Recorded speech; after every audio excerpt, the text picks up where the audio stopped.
Bonsoir et bienvenue à cette émission consacrée à la semaine de l'industrie en Essonne. Elle débute cette semaine le 4 avril, lundi, et se termine donc le 8. Alors pour parler de ce qui doit servir entre autres à revaloriser, entre guillemets bien sûr, l'image de l'industrie et l'intérêt de ces différentes professions et de ces carrières, eh bien trois responsables sont avec moi en studio, à commencer par Thomas Chaudron. Bonsoir, vous êtes entre autres président du MEDEF Essonne. De l'autre côté, Éric Cantarel, bonsoir également, bonsoir. Premier vice-président de la Chambre de commerce et d'industrie de l'Essonne. Et puis, à côté de Thomas Chaudron, Frédéric Parti, bonsoir. Bonsoir. Vous êtes directeur marketing et du développement commercial de la société, on dit DEF ou DEF? On dit DEF. On dit DEF. On dit DEF. Donc si on dit DEF, je me fais attraper. Non, ça on peut le dire aussi. D'accord. Alors cette semaine de l'industrie, elle est importante parce que ça va être en quelque sorte une vitrine qui va être présentée notamment à des classes de lycéens, des lycéens qui vont tout savoir sur un certain nombre de sociétés industrielles évidemment du département. Et je souhaiterais d'abord que l'un d'entre vous, alors soit Éric Cantarel, soit Thomas Chaudron, me dresse un petit état des lieux de l'industrie dans le département. Qui veut commencer? Vous avez le droit écoutez, je pense qu'on peut. Allez, je vais commencer et puis Thomas Chaudron aura l'occasion de compléter. L'industrie est plurielle. C'est-à-dire que c'est difficile de résumer l'ensemble de l'industrie, qu'elle soit française, francilienne ou essonnienne. C'est très très difficile de résumer l'industrie comme ça en quelques mots. L'industrie traditionnelle telle qu'on l'imaginait, l'usine à l'ancienne et les blouses bleues, cette industrie-là est en voie de disparition un peu partout en France, en Île-de-France et plus particulièrement en Essonne. Ça n'a rien de péjoratif, hein, non, ça n'a rien de péjoratif, mais c'est une partie, notamment le monde de la mécanique, le monde de tout ce qui peut être l'accessoirisation automobile, etc. Toute cette industrie-là souffre. En 10 ans, l'Essonne a perdu 28% de ses emplois sur le secteur industriel au sens large. Et c'est ce secteur-là, c'est l'industrie traditionnelle, on va l'appeler, ou des machines-outils ou autres, qui a le plus souffert. Le textile, etc. Là où, dans le même temps, l'Île-de-France perdait 26%. Donc l'Essonne a plutôt été particulièrement impactée par la désindustrialisation. Cependant, l'Essonne a une particularité, c'est qu'on a des établissements de recherche en forte concentration sur le département. Et pointus, et qui génèrent une industrie high-tech qui, elle, résiste beaucoup mieux et même se développe. Donc l'Essonne là est plutôt bon élève puisqu'on a réussi à créer, on est le deuxième territoire d'Île-de-France en termes de création de surface industrielle high-tech avec un peu plus de 100 000 mètres carrés sur les 10 dernières années. Donc on a une progression qui est plutôt... Donc on est dans un élément assez contrasté. Mais ça ne correspond pas à l'emploi salarié. Le fait d'être le deuxième. Mais malheureusement, l'emploi salarié a été fortement détruit parce que l'industrie dite traditionnelle était beaucoup plus riche en salariés que ne l'est aujourd'hui l'industrie high-tech, fortement asservie avec des systèmes d'automatisation développés. Voilà. Je voudrais rajouter une chose à ce que dit Éric. L'industrie, c'est une chance. C'est une chance, on a la chance d'être dans un pays, alors après on va parler de l'Essonne, mais déjà dans un pays qui, lors de la première révolution industrielle, fin du 19e, a su saisir cette révolution. On est passé d'un monde extrêmement agricole à un monde beaucoup plus industriel, et ça a perduré pendant tout le 19e et le 20e siècle. Ce qu'on voit aujourd'hui, et ce que Éric a présenté, c'est une nouvelle forme de révolution industrielle où c'est effectivement plus l'industrie d'avant sur les métiers qu'on a connus. Fallait pas désespérer Billancourt parce que quand on construisait des voitures à Billancourt, bien sûr, aujourd'hui on construit plus de voitures à Boulogne, quoi. Mais on a cette chance d'avoir cet héritage-là, y compris sur le département, cet héritage industriel. Or, l'industrie, c'est ce qui structure un territoire. C'est-à-dire que la nomenclature de l'INSEE, vous avez les métiers primaires, vous avez tout ce qui est les forêts, l'extraction. le secondaire et puis le tertiaire qui vient derrière. Le secondaire, l'industrie, c'est ce qui a structuré pendant donc des décennies et ce qui structure encore. Quand aujourd'hui sur le plateau de Saclay, vous avez des centres de recherche qui arrivent, vous avez des services qui se développent à côté, vous avez des commerces qui se développent avec et puis vous avez de l'infrastructure. Il faut faire venir des lignes à haut débit, il faut faire venir des bus, des trains, des routes, des voitures. Donc tout ça, c'est une chance pour le territoire. C'est pour ça que je pense que c'est important que tout le monde soit saisi de cette semaine dans l'industrie pour mieux faire connaître, mieux faire savoir et expliquer que cet héritage-là, il a aussi un avenir. D'accord. Alors on va se tourner vers Frédéric Patrick, qui n'a pas dit un mot encore, et pour rentrer dans une entreprise, la vôtre, quand je dis la vôtre, elle ne vous appartient pas. Non. Hein, mais enfin bon, vous êtes quand même l'un de ses dirigeants, puisque je rappelle que vous êtes directeur marketing et du développement commercial chez DEF. Elle est spécialisée, on va voir des images d'ailleurs, dans les solutions et services de systèmes de sécurité incendie. Alors, votre patron, le PDG, on l'avait déjà reçu il y a un petit peu moins d'un an, je crois, et il était satisfait de son entreprise. Je crois qu'il a toujours lieu d'être satisfait de son entreprise. Ça innove toujours chez vous, quoi, finalement. Alors ça innove toujours, en effet. Alors, par rapport aux propos qui viennent d'être dits, je crois qu'en effet, l'industrie de demain sera différente de l'industrie d'hier. Il faut réinventer l'industrie de demain. Il y a eu des mots-clés, on parle de recherche et développement, on parle de production, on parle d'innovation. Et en effet, pour l'entreprise DEF, on essaie de conjuguer ces différents éléments. C'est de passer des maillons faibles aux maillons forts. Les maillons forts, c'est cette conjugaison en effet donc le maillon fort de la recherche et développement, le maillon fort de la production, le maillon fort de la commercialisation. Chez DEF, on s'est forgé cette conviction, c'est qu'il faut maîtriser l'ensemble de ces maillons. Voilà. Et vous l'avez souligné, c'est solutions et services. Je pense que si l'industrie de demain doit savoir aussi se conjuguer avec alors, sur les abus de langage, on parle d'industrie du service, mais on a aussi cette conviction aussi d'industrie conjuguée avec les services. Et l'industrie de demain sera davantage, par rapport à l'industrie qu'on a pu connaître les décennies précédentes, une industrie qui se conjuguera avec les services.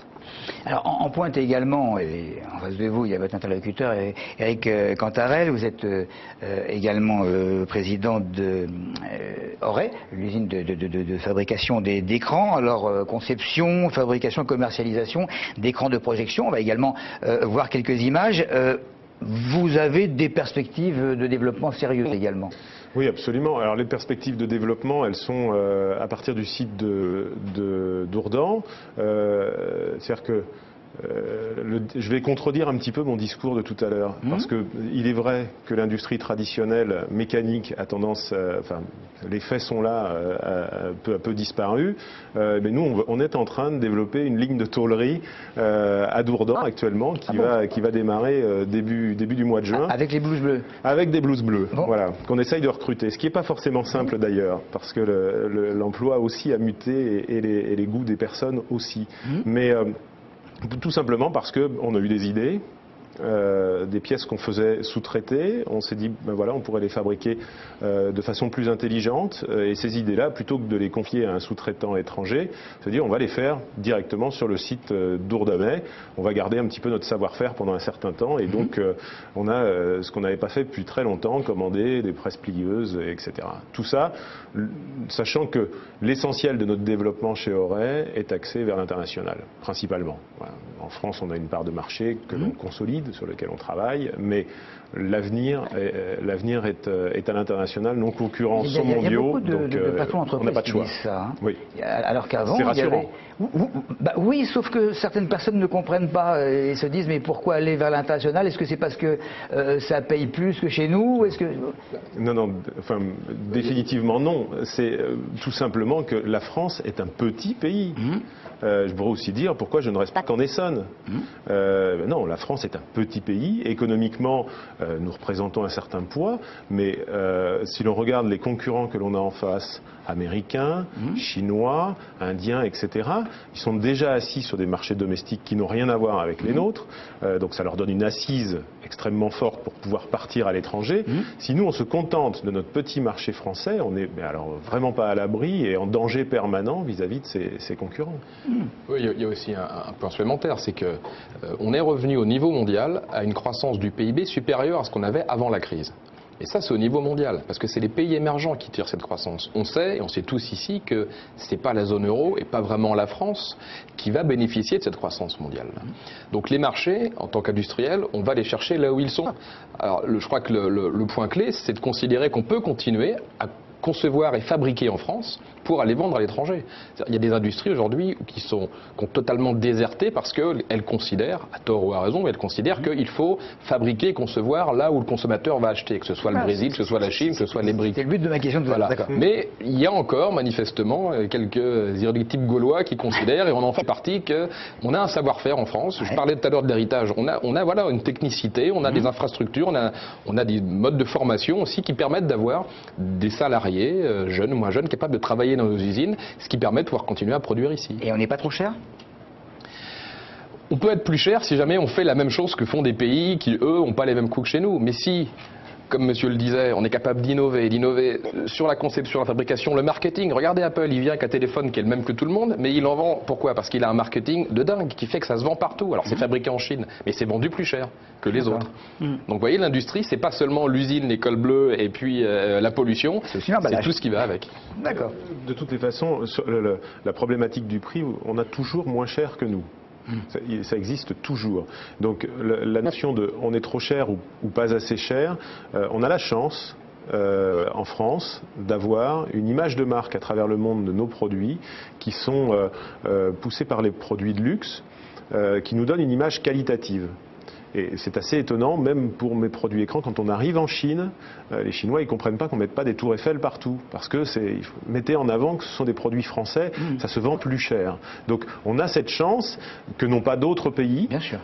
Donc il faut en profiter et les entreprises françaises doivent être conscientes de ça, qu'elles fabriquent de la détection incendie ou des écrans de projection, des cloisons de bureau, bref, peu importe, cette image qualitative, alors à nous de ne pas les décevoir derrière, mais cette image qualitative a un poids qui permet parfois de compenser d'éventuels coûts de production supérieurs. Alors, petit retour. Vous voulez dire quelque chose, M. Patry ? Oui, alors le sujet, en fait, le sujet, c'est un sujet de proximité avec les marchés que nous devons adresser. On doit adresser les marchés français, on doit adresser les marchés étrangers, et on parle de proximité. La proximité ne va pas s'exprimer qu'à travers un moyen de production, elle va s'exprimer par rapport à une connaissance du marché. On parlait de marketing, mais c'est bien ça, c'est bien la prise en compte des besoins et des besoins des clients. La proximité, c'est une proximité de fabrication, de recherche et développement et d'intégration de ces besoins et de les transformer en produits et en solutions. Donc en fait, la proximité, elle ne s'exprime pas qu'à travers le moyen de production, elle va s'exprimer à travers une proximité aussi physique. Voilà, ce qui permet après d'avoir une fabrication qui n'est pas forcément localisée dans le pays concerné. Thomas Chaudron, vous êtes le PDG de Mécanalu, spécialiste de la conception de cloisons et d'accessoires. Vous êtes également à Dourdan comme Auray, alors que DEF est un massif. Je parle des sièges sociaux évidemment. On va voir quelques images de votre entreprise qui paraît également très performante et avec, je pense, des succès attendus encore cette année. Oui, on est reparti parce que le bâtiment en général a connu une année 2009 quand même très difficile, mais on est reparti massivement, là aussi, je vais reprendre Frédéric, à l'international. C'est-à-dire que la croissance est tirée par des pays proches ou lointains qui ont relancé une dynamique de construction d'immeubles de bureaux, dans lesquels qui est notre marché. Et là, la France est en train de se réveiller, mais comme d'habitude avec 18 mois de retard par rapport à ce qu'on voit en Amérique du Nord ou dans d'autres. J'ai l'impression qu'à la différence de DEF, vous avez quand même beaucoup plus de concurrents. tous les deux. Vous, probablement, les pays nordiques, vous, asiatiques. Je crois qu'on a des concurrents. Toujours trop. Je pense que là, on est bien lotis dans tous les cas. Après, ils ne sont pas nécessairement identifiés et connus. Mais je pense qu'on n'a ni plus ni moins de concurrents les uns et les autres. Il existe aujourd'hui assez peu de marchés, quels que soient même des marchés de niche, comme ils sont appelés. Il existe très très peu de marchés où il n'y a pas concurrence. Sinon, moi, je vais tout de suite donner mon adresse mail. Je suis preneur, mais c'est quand même très très rare, quoi. Bien sûr. Voilà. Alors cette semaine de l'industrie, elle va se composer de quoi exactement? Alors elle va se composer de manifestations variées et riches. Je vais en prendre une, voilà, puis ensuite Eric pourra continuer à décliner. Tourner autour des dirigeants d'entreprise. Il y a l'organisation de 2 tables rondes, une sur Évry, une sur Orsay, où on a souhaité faire en sorte que les dirigeants ou les responsables d'entreprises industrielles puissent se retrouver pour échanger sur des problématiques qui doivent et qui peuvent et qui normalement vont les intéresser. Pourquoi 2? Une, parce qu'on va s'intéresser plus à la partie interne de l'entreprise. Alors l'interne dans l'industrie, c'est assez simple. L'organisation, l'efficacité, la productivité, il y a des modes d'organisation, de management qui existent. On va parler de Six Sigma, on va parler de Lean, on va parler de méthodes comme ça qui ont été inventées depuis là aussi quelques décennies. Pas mal d'ailleurs par les Japonais et tout leur système de management de la qualité par exemple. Donc une manifestation plus dédiée à l'interne, comment on améliore l'efficacité de mon organisation. Et puis une autre, tournée plus vers l'externe. L'externe pourquoi? Parce qu'aujourd'hui, tous dans nos métiers, on ne pourra pas réussir seul.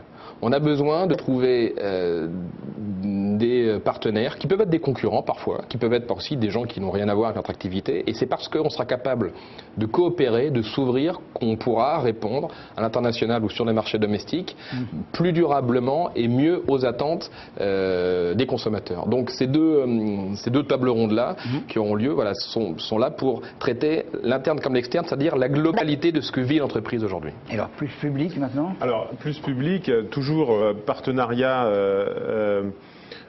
Chambre de commerce et d'industrie de l'Essonne et Éducation nationale. On avait fait une action il y a assez peu de temps qui avait fait écho sur ce plateau autour de la sensibilisation des jeunes à la création d'entreprises. Et bien là, l'idée est de les sensibiliser au métier d'industrie. Et pour ce faire, des classes de lycéens vont avoir l'occasion de visiter des sites industriels remarquables sur l'Essonne, dans des grandes entreprises, Snecma, Forcia, Darégal, etc. Enfin bon, des sites remarquables, et l'occasion de découvrir les métiers de l'industrie dans ces sites qui sont des métiers, alors là on pourrait y consacrer sans problème l'ensemble du plateau. D'accord, mais alors pas simplement avec comme interlocuteur le directeur ou le président de la société, mais les professionnels, ceux qui travaillent là et qui vont expliquer les petites choses, ce qui fait que ils sont spécialistes. Absolument. C'est-à-dire qu'on va à la rencontre et focaliser ces visites non pas sur des belles machines, non pas sur des lignes de montage, non pas sur on va dire le côté le plus touristique de la visite d'entreprise, mais sur le côté socialement le plus fort, qui est d'aller rencontrer les hommes et les femmes qui composent les effectifs industriels, que ce soit autour de la R&D, l'ensemble des points qui ont été soulignés tout à l'heure, R&D, recherche et développement, industrialisation, tout ce qui est production, maintenance, etc., d'aller rencontrer et de se focaliser, pas faire un balayage très rapide, de se focaliser sur quelques métiers qui permettront de les sensibiliser au fait que ces métiers sont de très beaux métiers. Mais alors justement, si vous tapez dans le public lycéen, ça veut dire qu'il y a des manques quelque part et que vous savez ce qui va manquer dans quelques années, parce que les lycéens vont devenir des étudiants et puis des professionnels. Mais il est clair qu'aujourd'hui, l'image de marque de l'industrie peut-être et certainement trop axée sur une industrie blouse bleue à l'ancienne, alors que les blouses bleues, on peut les voir aujourd'hui, ça n'a plus rien à voir, a un peu souffert dans l'opinion publique, certainement. Et donc, pour un peu couper court à ce type d'idées fausses, rien de mieux que se rendre compte par soi-même. Et ces jeunes-là, je souhaite qu'on puisse créer des vocations demain, qu'ils rentreront chez eux, qu'ils en parleront, qu'ils verront que les usines sont propres. Ils vont visiter un site industriel remarquable sur Savigny-sur-Orge qui fabrique des propulseurs de gaz pour l'ensemble des aérosols. Ils vont pouvoir voir que c'est d'une propreté remarquable. Il y a des presses, il y a des usines, une usine complète. Voilà. Alors, on terminera l'émission par ce qui va également faire partie de cette semaine de l'industrie, mais je vais vous dire que vous n'êtes pas les seuls. Mais évidemment, vous le savez, puisque vous participez également, mais c'est amusant parce que c'est en même temps, pour marquer leurs 10 ans, la communauté d'agglomération du Val d'Orge a lancé le Printemps des entreprises. Alors, c'est jusqu'au 26 mai, les industries des secteurs sont mises à l'honneur dans le but de développer évidemment leur économie, et pour l'occasion, une dizaine d'entreprises ouvrent leurs portes à différents acteurs du territoire, et Claire Colombel était présente lors de la première rencontre. Des bureaux à la plateforme d'envoi, des chefs d'industrie, des créateurs d'entreprises, des missions locales. Au total, une quarantaine de personnes de la communauté d'agglomération du Val d'Orge ont eu le droit à une visite guidée de Pin-Jaquet. Au programme, échange de connaissances et de cartes de visite dans le but de tisser un lien entre entreprises. Bien évidemment, l'action première, c'est de développer l'activité interentreprise, c'est-à-dire que les entreprises travaillent déjà entre elles, se découvrent, que les industriels sachent qu'ils ont devant eux, à côté d'eux, des gens qui produisent des produits qu'ils achètent quotidiennement, qui peuvent tout à fait faire appel à ces industriels-là. Connaître ses voisins, c'est pouvoir travailler avec eux. À Pin-Jaquet, c'est un slogan qu'on applique déjà, puisque l'entreprise travaille surtout avec des industries situées dans un rayon de 7 km. Florence a créé sa micro-entreprise l'année dernière et propose des services informatiques personnalisés pour les petites entreprises. Cette rencontre est pour elle enrichissante. Ça me donne des idées. Bon, moi je suis une toute petite entreprise et là on est dans une très grosse entreprise, donc rien de comparable. Mais effectivement ça va me permettre, c'est surtout au niveau contact, au niveau relationnel, je suis là un peu en observatrice également. Voilà, donc c'est surtout les contacts qui vont être intéressants. Pixmania, ED, au total, 10 grosses enseignes ouvrent leurs portes jusqu'au 26 mai. Le printemps des entreprises se terminera par Entreprise à la rencontre de vos voisins, une opération organisée depuis plusieurs années par la CCI de l'Essonne pour valoriser également le travail interentreprise, cette fois-ci à l'échelle du département. Alors j'ai l'impression, c'est un satisfecit peut-être qu'on peut accorder à Gérard Ruot, le président de la CCI, que en ce moment c'est coup de projecteur sur les entreprises, mais ça ne va pas cesser. Il ne faut surtout pas s'arrêter. Il ne faut surtout pas. Et Gérard Ruot, mais toute son équipe, il y a une nouvelle mandature qui vient de démarrer. Les élections à la CCI étaient fin d'année dernière, donc une nouvelle mandature avec des élus, 2 élus déjà autour de cette table. Donc forcément, et des femmes. Absolument, et des femmes, et en nettement plus grand nombre. Il y a une réelle volonté de cette équipe de faire en sorte que l'entreprise soit reconnue à sa juste valeur, c'est-à-dire au cœur de cette société, comme source infiniment d'échanges. On a vu, là, on a parlé d'entreprise à la rencontre de vos voisins. Les chefs d'entreprise, depuis maintenant 3 ans que cette opération a lieu, vont venir se discuter, échanger leurs cartes et voir parfois ce qu'ils cherchent très très loin et juste à côté de chez eux. Donc non, il y a une volonté très très forte. Il reste 2 minutes pour m'expliquer qu'en dehors des tables rondes et des visites guidées, il y a autre chose. Il y a autre chose, oui, il y a le fait que tous les téléspectateurs vont pouvoir venir entre le 4 et le 8 avril à la CCI, à Évry, voir dans le hall ce qui se fabrique en Essonne. Et donc là, vous allez voir quoi? Vous allez voir, alors pas à l'échelle 1, mais un moteur de CFM 56 qui équipe tous les Airbus fabriqués à SNECMA à Évry. Vous allez voir un moteur de Renault Ford F1 fabriqué aussi sur le département. Vous allez voir quelque chose Eric parlait tout à l'heure, des aérosols. Là, on est dans quelque chose de beaucoup plus petit, mais tout le monde a des odorisants, des sprays divers. C'est fabriqué effectivement sur le département. Vous allez voir aussi des herbes déshydratées qui sont fabriquées sur Milly-la-Forêt. Vous allez voir, on a l'UTAC à Montlhéry qui est le centre de certification des automobiles. Vous allez voir de quoi faire des crash tests. Tout ce qu'on voit avec les mannequins qui s'écrasent, c'est fait là-bas. Ça, c'est aussi dans le département. D'autres exemples? Non. Le problème, c'est que le hall de la CCI, malheureusement, est trop petit pour pouvoir accueillir l'ensemble de ces produits qui font la richesse de ce département. Donc, le grand public va pouvoir découvrir. C'est un hall qui est fréquenté. On a un passage qui est colossal tout au long de l'année, mais on va communiquer autour de ça et de voir concrètement ces produits qui sont pour certains des produits d'une sophistication assez rare. Et on termine par quand même la fac des métiers. Alors, la faculté des métiers, complètement tournée autour de l'ensemble. Enfin là, par contre, le spectre est beaucoup plus large, mais toute une partie, notamment située à Bondoufle, autour des métiers de l'industrie, qui ouvrira ses portes également et qui accueillera des jeunes et moins jeunes qui souhaitent... Et les parents. Et les parents qui souhaitent voir un petit peu, aujourd'hui, à quoi ressemblent les formations aux métiers d'industrie. On revient sur la notion de métier, c'est-à-dire on revient autour de l'homme. Voilà. Au sens large. Mesdames, pardonnez-moi. Vous êtes d'accord avec tout ce qui a été dit, M. Patrick? D'accord. Au fait, il reste quelques secondes là. Vous embauchez en ce moment? Oui. Parce que ce sont des gens qui nous appellent en disant, voilà, écoutez, si vous avez des devant la PDG. caméra, je recrute actuellement 3 personnes et sur Dourdan c'est un petit peu difficile. On a une chance à Dourdan, c'est d'avoir un endroit où il n'y a pas beaucoup de chômage, mais je recrute 2 personnes pour la production, notamment les personnes qui vont s'occuper de cette ligne de tôlerie dont j'ai parlé tout à l'heure, et une personne au SAV. Donc il y a des annonces en ce moment sur le site recrutement Essonne de la Chambre de commerce et d'industrie. Elles sont également chez Pôle emploi, donc voilà, j'en ai profité. Moi également, je suppose. On a quelques dizaines d'offres d'emploi que vous pourrez voir sur le site internet de DEF, www.defonline.fr. Voilà. C'est très bien. Ça aurait été désolant quand même que vous disiez non, finalement, on n'embauche pas. Écoutez, alors, pour tout savoir sur cette semaine de l'industrie en Essonne, du 4 au 8 avril, avec des jours bien particuliers, pour pas faire n'importe quoi, eh bien, vous allez sur le site, évidemment, de la CCI. Merci de nous avoir apporté tous ces éclaircissements et avec l'enthousiasme que vous avez montré, ça va exploser l'industrie dans le département et c'est très bien.